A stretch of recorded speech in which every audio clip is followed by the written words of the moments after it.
ये एक तरह का गिफ्ट वाउचर है। जैसे तुम अमेज़न वाउचर से तुम शॉपिंग करते हो, वैसे ही तुम पॉलिटिकल पार्टीज में बॉन्ड्स के तरीके से डोनेशन करते हो और एसबीआई की सिलेक्टेड ब्रांचेस से ही तुम ये बॉन्ड खरीद सकते हो।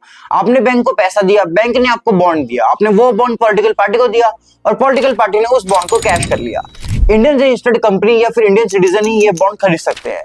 1 करोड़ से लेकर 1000 तक के बॉन्ड्स अवेलेबल रहते हैं। पहले कंपनियां लिमिटेड थी, पर इस प्लान के अंदर आप जितना चाहो उतना दान दे सकते हो और हद तो तब हो गई जब लॉस मेकिंग कंपनी भी करोड़ों का दान देने लग गई। और आप इससे टैक्सेस से भी बच सकते हो। देखो कैसे, अगर कोई कंपनी या बंदा 100 रुपए का बॉन्ड खरीदता है तो उसके टैक्सेबल इनकम में वो 100 रुपए माइनस हो जाते हैं। मतलब डोनेशन भी हो गया और टैक्स भी बच गया।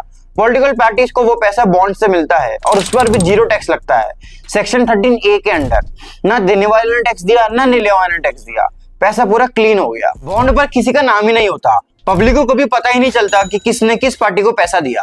सरकार और एसबीआई को सब पता था क्योंकि वो केवाईसी करते हैं, लेकिन पब्लिक और ऑपोजिशन को बिल्कुल अंधेरे में रखते हैं।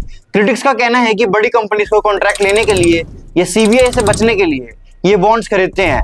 फंडामेंटल सिंपल है, पैसे दो और फेवर लो। फोर्ब्स ने कहा कि जनता को जानने का हक है कि किस पॉलिटिकल पार्टी के पास कितना पैसा कहां से आ रहा है और इस स्कीम के अंदर रूलिंग गवर्नमेंट को ज्यादा बेनिफिट्स हुए क्योंकि वो पावर में थी और उनको अपने डोनर्स को खुश रखना था। देखो बात सिंपल है, मान लो मुझे 1 करोड़ का टैक्स बचाना है और सरकार से मुझे एक बड़ा रोड प्रोजेक्ट भी चाहिए।